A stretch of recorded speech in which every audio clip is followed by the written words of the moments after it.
नमस्कार दोस्तों, मैं शिल्पी साना स्वागत करती हूँ आप सबका मेरे YouTube चैनल हर दिल की भड़ास में। दोस्तों, जब मैं बहुत छोटी थी तो मैंने एक स्टोरी सुनी थी। मेरी नानी ने मुझे एक स्टोरी सुनाई थी। उसमें ये था कि एक बेवकूफ़ लड़का था, कमअक्ल लड़का था।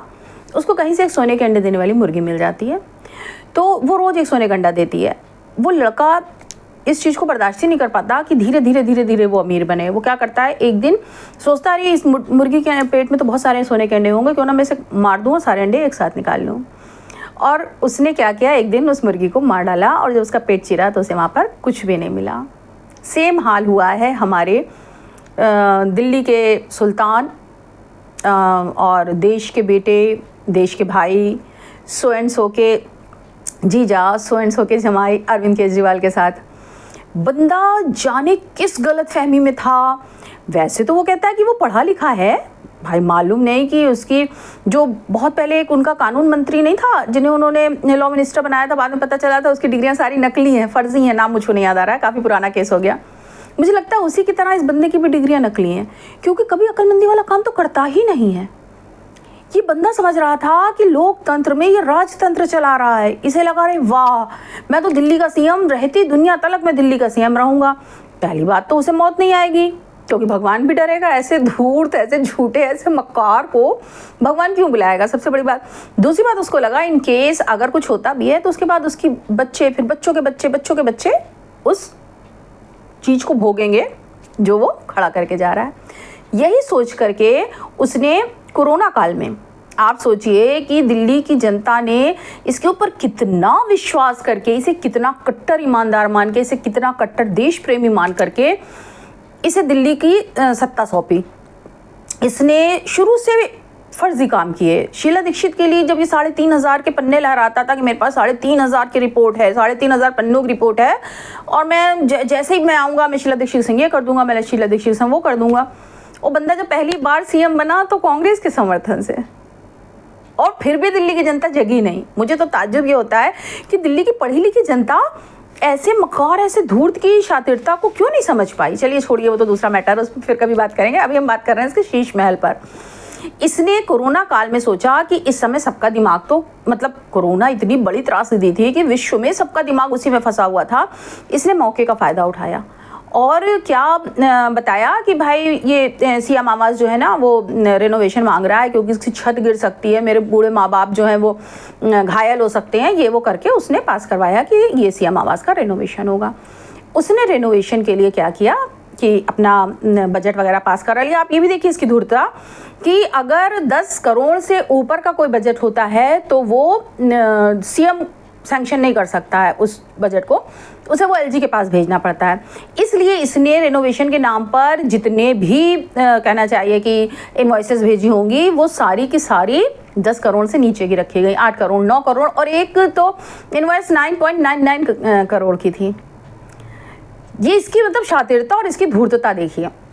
फिर इसने क्या किया कि जो सीएम आवास था उसके जस्ट पीछे उसने एक नई बिल्डिंग बनवानी शुरू करी। उसने उस सीएम आवास के पीछे एक नई बिल्डिंग बनाई। इसके लिए उसने बिना किसी परमिशन के, पीछे आईएएस लोगों की, आईएएस ऑफिसर्स के 2 बिल्डिंग्स थी, वो बिल्डिंग्स तोड़वा दी। 181 पेड़ काट दिए, 181 पेड़ बिना परमिशन के काट दिए। उसके बाद इसने क्या किया कि उस नई बिल्डिंग, जब वो नई बिल्डिंग बन के खड़ी हो गई तो बिना किसी परमिशन के वो बिल्डिंग जो अंग्रेज़ों के काल से चली आ रही थी, जो कि सरकारी धरोहर थी, उसे इसने डिमोलिश करवा दिया, गिरवा दिया। और वो नई बिल्डिंग जो इसने सीएम आवास के नाम पे बनवाई थी उसे वो सबके सामने जाहिर कर दिया।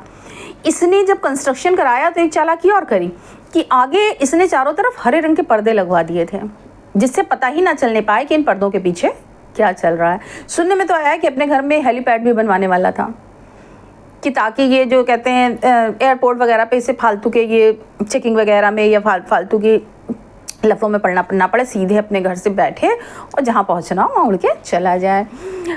इसके शीश महल में क्या क्या है ये तो बहुत दिनों से चल रहा है। नवभारत टाइम्स में बिल्कुल कच्चे चिट्ठे खोल के रख दिए हैं कि इसके 8-8 लाख के पर्दे जो रिमोट कंट्रोल से खुलते हैं, इसकी टॉयलेट सीट्स वो भी भैया सुनते हैं रिमोट कंट्रोल की है।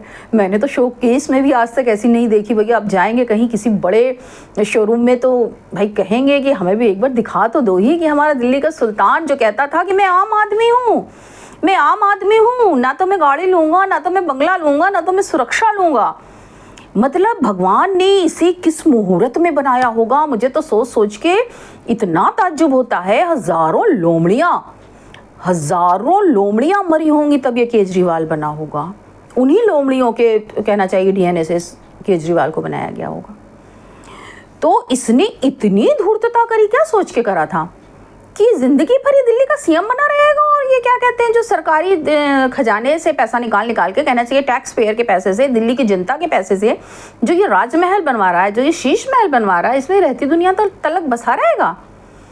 अब तो बड़ी मतलब मुझे ये कहना चाहिए कि मुझे समझ ही नहीं आता है कि केजरीवाल से मेरी किस जन्म की दुश्मनी है। इस बंदे से मेरा कभी कोई सरोकार नहीं रहा। यूपी में जब ये आया है बुरी तरह पिट के गया है। यूपी में इसके आने की दूर दूर तक कोई संभावना ही नहीं है और मेरी दिल्ली जाने की कोई संभावना नहीं है। अब तो खैर दिल्ली पे भी इसकी सत्ता की भी कोई संभावना नहीं है। बावजूद उसके दुनिया में अगर किसी शख्स से मैं सबसे ज़्यादा नफरत करती हूँ तो इस केजरीवाल से करती हूँ। क्यों?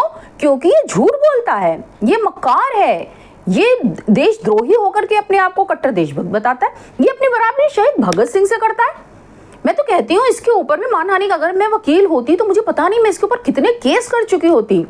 ये इसका गुड लक है कि मैं वकील नहीं बनी। अगर मैं वकील बनती तो केजरीवाल मेरे ही केसों से इतना पट जाता कि जिंदगी भर जेल में रहता।